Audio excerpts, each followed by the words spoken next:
step-by-step guide actually to help you get going in your business. It will offer you the complete guide that will give you audio and give you everything you need to start getting going on this business on your spare time. And here again, I'm so excited about this because I know what it's like when you finish a project, whether it be an end table or a bowl with multiple woods in it. I mean, it's just something to be proud of, and then you can make some money with it if you like. As I mentioned before, you're going to have a detailed step-by-step how to make furniture, if you like, or as like I said, any cabinets, tables, chairs, anything like that. You'll get the full blueprints of some popular projects, and you'll be able to even some pretty nifty crafts. So on top of that, we're giving you 500 of the top selling plans in a book itself. So you can just pick and choose what you like.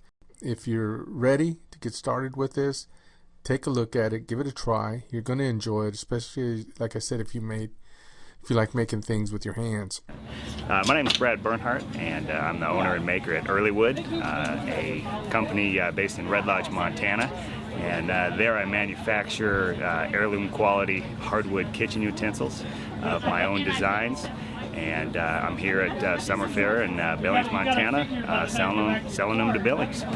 My shop is in a little town called Fox, Montana. I share it with a custom furniture builder, Nick Kozarok, who's been doing it for 30 or 40 years. And Nick has been a big help in teaching me a lot of things about building in the shop and using tools and whatnot. I rent part of Nick's shop from him, just a small part of the basement, and use all of his regular woodworking tools upstairs, so it's a great relationship.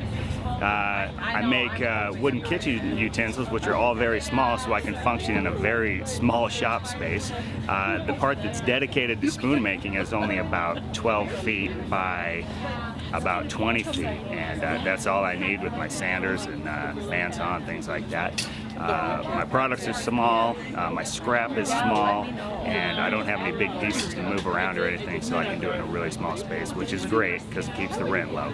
So, like with this piece here, I've got 1, 2, 3, 4 different jigs that I use to make this piece. So even though I'm the only employee of Earlywood right now, and I make everything you see behind me, if I was to hire an employee to come into the shop, I could show them these 4 jigs, and I could give them about 5 minutes of training, and in no time they could be banging out exact copies of what I make by myself. And because I need to sell these and make money on them, that's what I need. I can't be paying someone to be in there eyeballing every single piece to make sure it comes out just like I designed the original piece.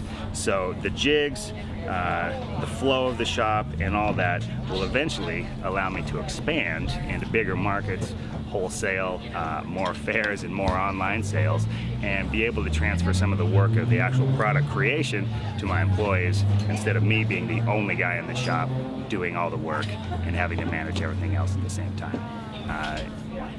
From all I can gather from the people I've talked to for advice is when I ask them, should I do shows, should I sell retail, should I sell wholesale, should I sell online, should I sell on Facebook or whatever it happens to be, they say when you start out, sell it all of the above, and that's essentially what I've been doing so far.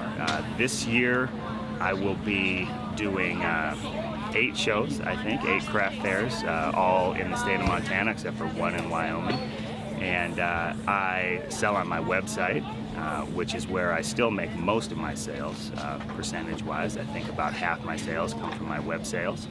And I sell wholesale around the state of Montana at about 15 or so different stores, a couple of galleries, and a couple of consignment places.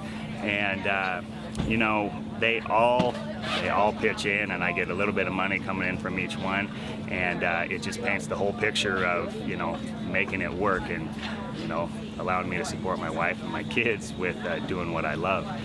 Coming to these craft fairs is in my opinion, necessary for a business at my stage starting off.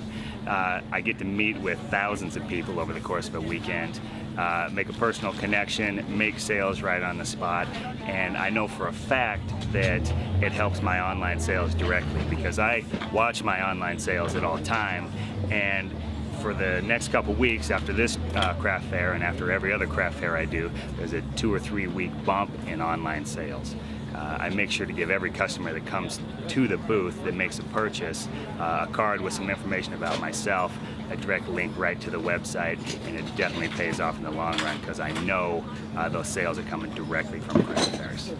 My advice as a woodworker that's just getting up and running and making this happen, for somebody else that's trying to do it with the woodworking business, is always know your profit margins because it doesn't matter if you're selling right to the customer or if you're selling to, you know, Martha Stewart or whoever it happens to be, or Walmart, or one piece at a time that's totally custom.